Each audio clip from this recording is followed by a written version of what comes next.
আমার আল্লাহ যদি আমাকে এখনই নিয়ে যায়, তাহলে আমি আমার আল্লাহ তাআলার কাছে কি জবাব দিব? আমি আমার রবের কাছে কি জবাব দিব? আমি আমার আল্লাহ তাআলা রব্বি কারীমের কাছে কি নিয়ে যাব?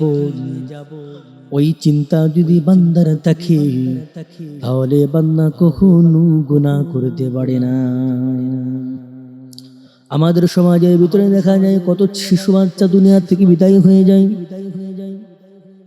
কত কিশোর দুনিয়া থেকে বিদায় হয়ে যায়, বৃদ্ধ হওয়ার আগে কত যুবক বিদায় হয়ে যায় অ্যাক্সিডেন্টের মাধ্যমে, বাইকের মাধ্যমে, গাড়ির মাধ্যমে।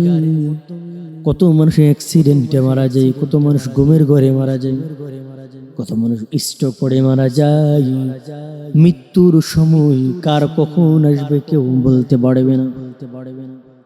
দাদার আগে সন্তান মারা যায়, দাদার আগে নাতি মারা যায়, সন্তানের আগে বাবা মারা যায়, বাবার আগে সন্তান মারা যায়।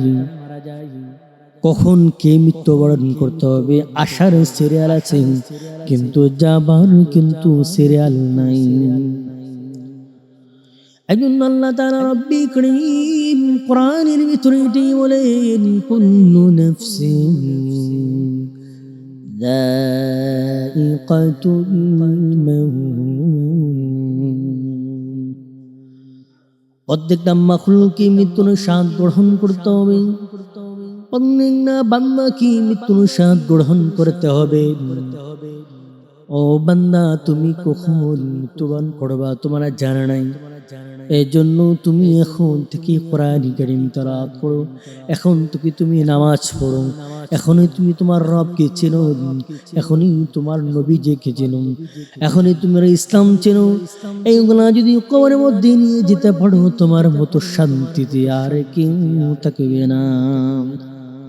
কবরে আপনাকে আমাকে যেতে হবে।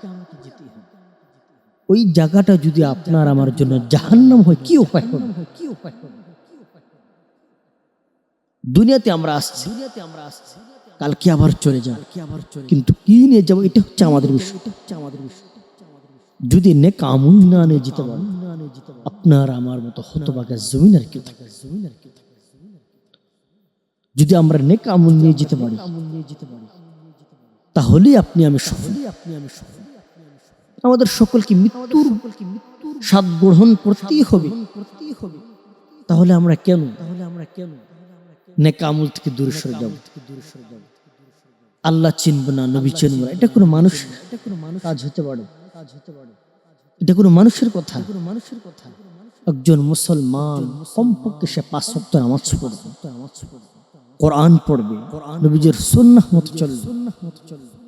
দুনিয়া আমাদের কামাই করব, কিন্তু দুনিয়ার পাশাপাশি তো আখিরাত থাকতে লাগবে। যদি আখিরাত আপনার আমার না থাকে, তাহলে কি হবে?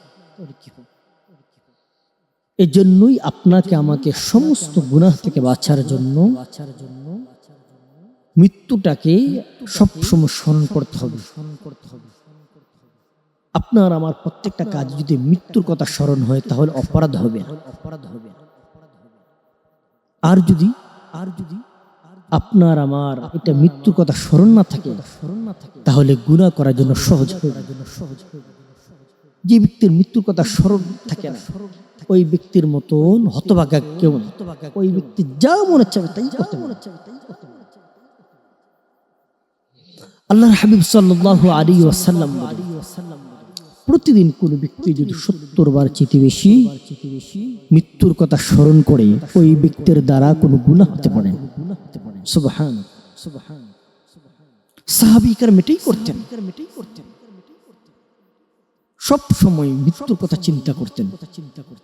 হযরত আবু বকর সিদ্দিক রাদিয়াল্লাহু তাআলা আনহু কান্না করতেছেন, কান্না করে করে গাছের পাতাকে বলতেছেন, গাছের পাতা, ও গাছের পাতা, তোর মতো ভাগ্যবান কেউ নাই। আজকে তুমি সবুজ, কালকে তুমি হলুদ বর্ণের হয়ে যাবা, এরপরে দিন শুকাইয়া তুমি জমিনের মধ্যে পড়ে যাবা, এরপরে আস্তে আস্তে তুমি মাটির সাথে মিশে যাবা। তোমার কি আল্লাহ তাআলা রব্বি কারীমের দরবারে তোমাকে সম্মুখীন হতে পারবে না। আল্লাহ তাআলার দরবারে তোমাকে জবাবদারি করা লাগবে না। আল্লাহর সামনে তোমাকে সম্মুখীন হতে হবে না। তোমার মতো ভাগ্যবান আর কেউ নাই। আমাকে আমার আল্লাহ তাআলা রব্বি করিম তৈরি করেছেন, আমাকে আমার আল্লাহ তাআলা বানিয়ে দিয়েছেন। কিন্তু জমিনের ভিতরে যদি আমি অপরাধ করি, গুনাহ করি, আল্লাহ তাআলা রব্বি করিমের নাফরমানি করি, আমাকে জবাবদারি করা লাগবে। হাসর ময়দানে কোটি কোটি মানুষের সামনে রব্বি করিমের কাছে আমি জবাবদারি করা লাগবে। জমিনের মধ্যে কেন আসছি, জমিনের মধ্যে কি করেছি, প্রত্যেকটা সেকেন্ডের হিসাব আমার মালিকের কাছে জবাবদারি করা লাগবে। তোমার মতো ভাগ্যবান আর কেউ নাই।